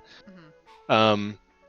And then also watching Tenet, you don't get it in a lot of the scenes, but there's a scene when Robert Pattinson's character and the protagonist of the story are walking down a terminal in an airport. And Robert Pattinson's fucking tall, man. He looks like he's like 6'3" or 6'4". So he's a big boy. So you need a big boy to play Batman. And I'm glad he's at least tall because he'll look good in the suit. Mm-hmm. Yeah, it looks like a good trailer. I haven't been following too much of it. Honestly, going back to like Infinity War and everything, I've had a little bit of like superhero fatigue. So I've been taking a break from a bit of those movies. So I haven't really been following anything on Twitter. But he's about 6 foot. All there is to go off of is the trailer. So yeah, you saw what we did. Yeah, so seeing that trailer got me excited about it. Because it definitely doesn't look like it's not a superhero movie. Like it's not your typical one that we've seen over and over and over for the last little while. It's definitely got a different tone to it. It looks like it's gonna be more like detective style, more like a little bit nitty gritty, which I'm really excited for. So I was always gonna see this movie, but I'll probably go see it like opening weekend now, as opposed to waiting a little bit. So I'm excited for it. Looking forward to it.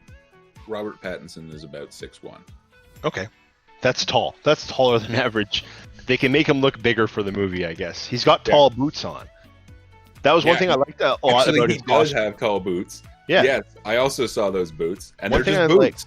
Exactly. One thing I really liked about the Bat costume is it really sinks home that this is like young Batman, young, fresh Batman, is he's not wearing like fancy whatever fancy boots you think Batman would be wearing. He's just wearing shit kicker boots Yeah. to He's kick the wearing those. shit out of He guy. spent all of he spent all of his money on the cowl, the cape, and the chest thing, and then he's just like, I forgot to budget for boots. Yeah, Going to the hardware store. that's great. I like it. I like it. It sells the premise of the movie better.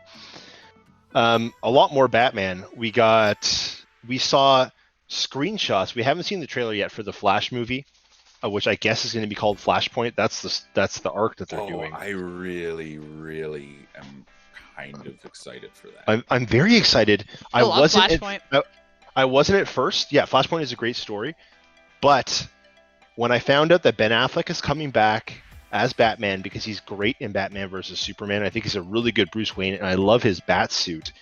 I found out he's going to be a big part of the film, but also that they got Michael Keaton to come back as 1989 Batman, and one of the stills that they released from DC Fandom clearly shows 1999 Batman standing behind with his fists up the Flash. Like, you have to zoom in to see it, but it's him. It's that bat suit.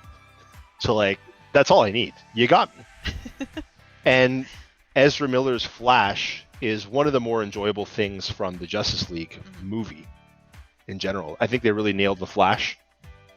Wonder Woman, Aquaman, not so much, but that's exciting too.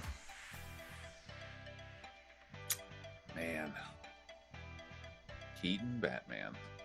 I love Keaton, and Keaton still got it too. You know, like playing the Vulture in Spider-Man, he was fantastic. Yeah. And something else recently too he was in. I can't remember, but he's still got it. He's still a great actor.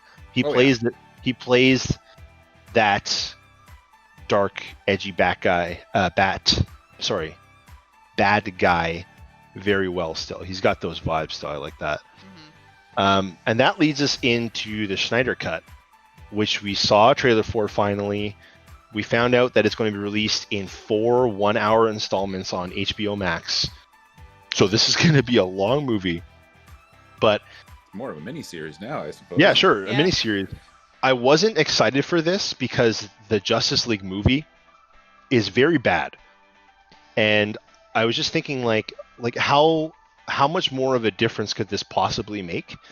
Until I saw the trailer, and I think it's going to make a huge difference because the trailer, I felt like I was watching a Watchmen trailer. It's completely different. It had that very distinct Zack Snyder air to it, the music and the cinematography that The Watchmen has, the movie, that 300 has, that Batman versus Superman had. It had that air to it, and like I love that. I love Zack Snyder's version of Batman and Superman. I want to see black costume Superman. I want to see Darkseid. They completely redid Steppenwolf, who was horrible in the Justice League. I could not take him seriously, and the new version looks much more menacing. And I'm glad we get to see those characters expanded upon, considering it's so long. That's great. Give me more Superman all day. Yeah. I mean, we'll wait and see. I mean, the alternative is it's still fucking bad, and now it's just 4 hours of it. So let's be optimistic for this. Yeah, I am optimistic now. I'm not. That is to say, what I saw turned me from being pessimistic. Yeah, no. And it really, it's kind of because like Marvel built up to the Avengers, right? They did movies for all of the people. Yes. And they did a lot of them. A lot, and they're not all good. Yeah. They're not all good. But they did a lot of them. Yeah. Justice League kind of came out of nowhere. I mean, correct me if I'm wrong, but Aquaman came out after Justice League, right? Yeah, obviously DC Film wanted that Marvel money, so they rushed the Justice League to get it out there. But they did rush it. Right? Yeah. Yes, definitely. They did Batman and Superman in the same movie. No, Superman had his own movie. No, but Batman just got to be against Superman. Like, Batman didn't get his own movie. Ben Affleck Batman didn't get his own movie. No. Right? Wonder Woman got a movie. Not good. Cyborg, nothing. Flash, nothing. Getting the Flash movie now. Yeah, now we're getting it. But it's like the thing is, they did Justice League too soon. Yes. You know, Yeah. you should have at least one Definitely. movie dedicated to each character of the Justice League. Make people care about them, then put them together. I feel like whoever is at the helm now they're on the right track.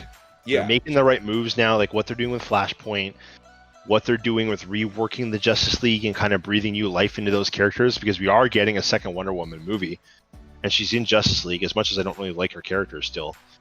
I'm excited with where DC's going finally, because I really didn't like Justice League the movie, but I really like Zack Snyder's version of Batman and Superman, and I want more of them.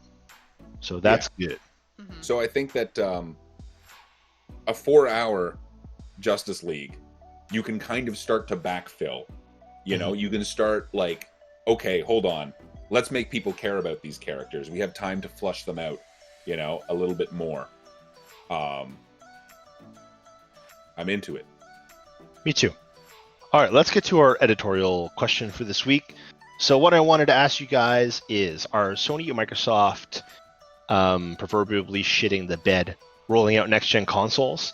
And should they be pushed to early 2021? It is 2 months to release, and we have no price or release date officially from either console. I don't think they can push it though. Like the wheels are in motion. The manufacturing has begun. You can pre-order a PlayStation 5 currently. Yeah, so like they're too far. You know, it's like they're down the ramp. They're coming up on the canyon. You know, they're about to make their jump. You know, it's too late to be like, should we do this? Like, are they gonna pull a homer down Springfield Gorge? Entirely possible. But I don't think it's on them. Like they didn't predict this pandemic. Pandemic's gonna fuck them every which way. Yeah. You know? So should they just wait? Like we were talking about Ratchet and Clank earlier, and like that's the only, besides that and Spider-Man, that's all Sony has to launch. But like the money's spent.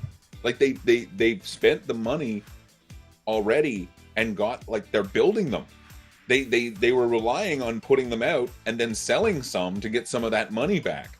So I don't think, like, I feel like if they wait, they're just going to have warehouses full of these consoles they're not selling.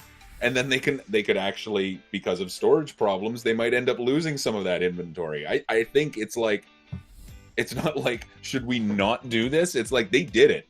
Mm-hmm. They're not ready to roll them out into stores yet, but it's mostly done. It would cost money to stop at this point.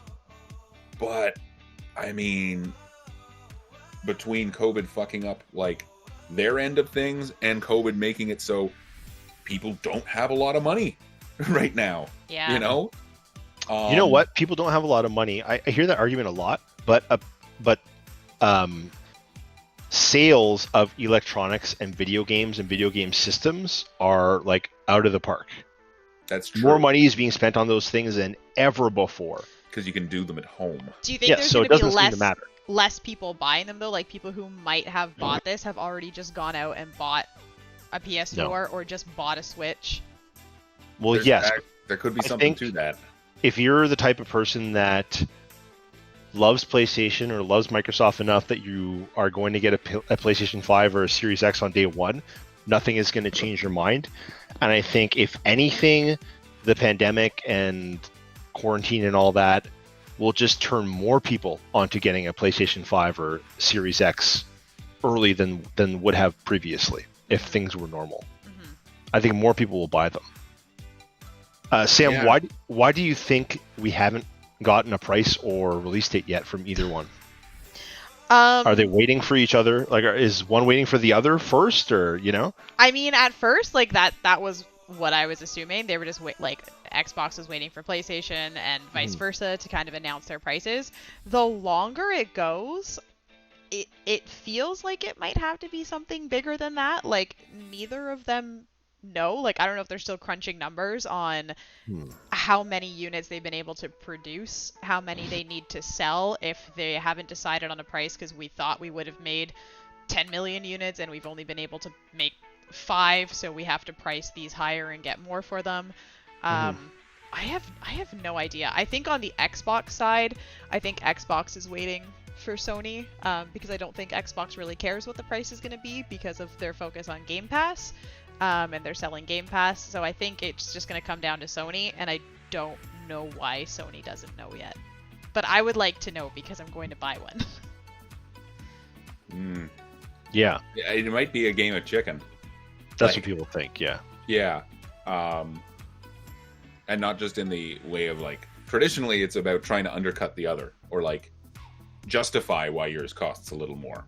Yeah, ours is $50 more, but we got all this that they don't have. So I feel like in this case, for everything we mentioned earlier, it's also the backlash.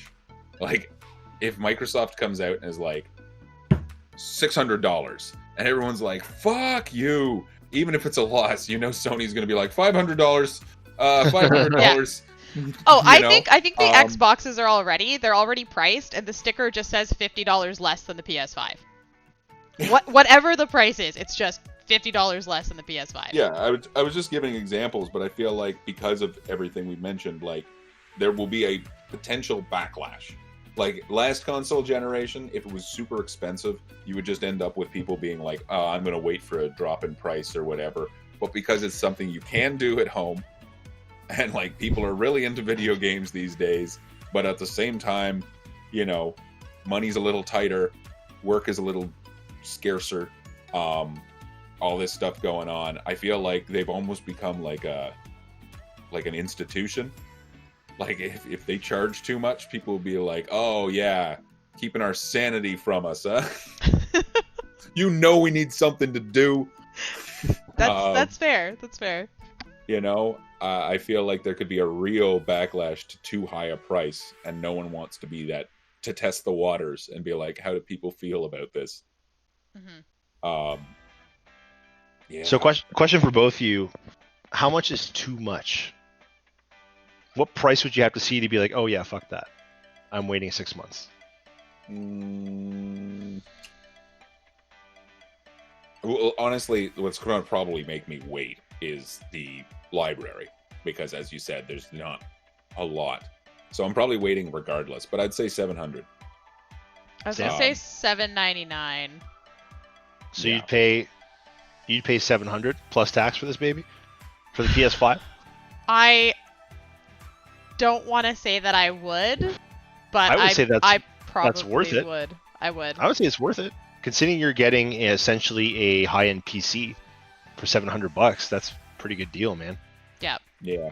Yeah. $799. If I were to see an 8, I'd be like, I'd still probably buy it. I'd just be a little bit more upset. These are Canadian feel dollars. icky about it? Yeah. Yeah. For everyone who is not aware, these are Canadian dollars we're using. Yeah. Yes. If anyone made that mistake and was like, you'd pay $700 American? No. I mean, honestly, if it's 500 Canadian dollars, which it probably almost certainly will not be, that might actually get me to pick one up right away. 700 I'm waiting. 600 I'm also probably waiting. Really, for me, it's 500 is what I'm willing to spend on a console at this point in my life.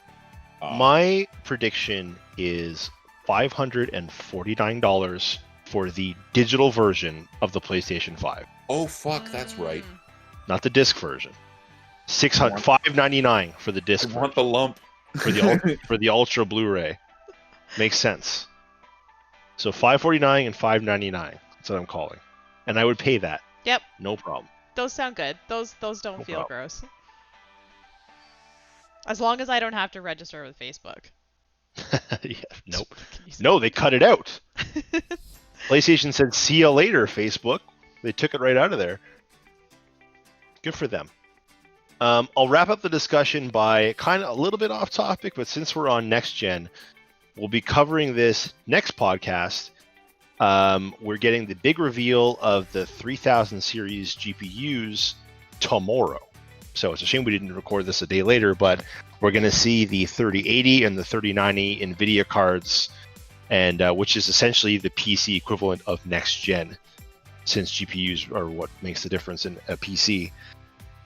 So it should be interesting to find out, what those specs are going to be and how much they're actually going to cost.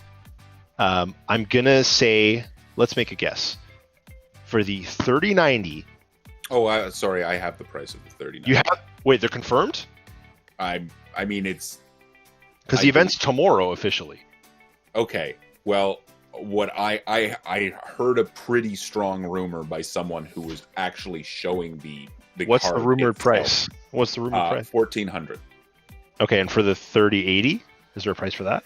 No. It was the 3090 is $1,400 because they actually said at first it was $2,000, and then they got corrected to $1,400. $1,400. So that's what makes me think that $1,400 is the price, because typically if it was just a rumor, you don't go, oh, sorry, I got that wrong. It's actually this. Right. Some information was put in there, and the fact that they actually took a picture of it next to their 2080. Actually, no, it was in that link I sent you in the tweet with the. Yeah, I saw the picture. Yeah, it's huge. Yeah. Oh, it's a beast of a card. It's PH fat. Yeah, and considering that you can buy the 2080 Ti overclocked for $900 right now, $800 or $900, $1,400 makes sense. I think that sounds realistic. Yeah. So that'll be interesting to talk about. I can't wait to hear, because I'm gonna get one. Yeah. Very soon. All right, we canned bets last podcast, so we're just gonna roll a d20 to see who gets to close the podcast, to give your final word, reiterate anything you want to, and sign off. So I'm gonna grab my d20, and we're gonna roll with this baby. The magic d20. Oh, those tasty dice. I need to play D&D again. There's 3 of us. We need a D21. All right. So I got my D20 here. It's nice and pink. All right. So give me your numbers, guys. Well, what if we each take 6 numbers, 2 through 7. That'll work, right? That'll get us 18. If it's 20, we all get to say something, and if it's 1, no one gets to say anything. And then we each take the sets of 6 in the 18 that remain. Sure. So let's all pick a number between 2 and 19. If it's a 1, no one gets to say anything. If it's a 20, we have to finish it together. Yeah. But okay. I was saying 2, 3, 4, 5, 6, 7. That's someone's group. So we each get a quadrant. Yeah, because 6 times 3 is 18. So there's 3 6s, and so we each take a run of 6. So it's even. Okay, I take 2 to 7. Okay. Well, then that only gives us 3 choices. That's no fun. No, it's an even spin. It's like you're doing a spin. It's like if we had a 3-sided die, and we each took a number. It's even chance. I'll take the next set. So I get the last one? Yeah, well, I get 8, 9, 10, 11, 12, 13, and you get 14, 15, 16, 17, 18. 19? Yeah. Okay. I hopefully you're keeping track of that. The number is 11. Okay, so that's my group. Okay. So Matt, you get to sign off, and you get the final. We each had 6 numbers. It was even chance. Sure. Yeah, I want to sign off by just stating the first PC Gamer's Iron Harvest review just popped up, got an 82, and I would like to read the first paragraph of it because it's pretty funny. Iron Harvest is a 30-hour exercise in self-one-upmanship. Oh, you think a crack sniper lady with her pet bear is cool, do you? Well, how about a walking oil drum armed with twin heavy machine guns? Oh, you think that's cool, eh? Then how about a quadruple personnel carrier that fires mortars out of its roof? Oh, you think that's cool, bucko? Then how about a goddamn battle train? You heard me. Battle train.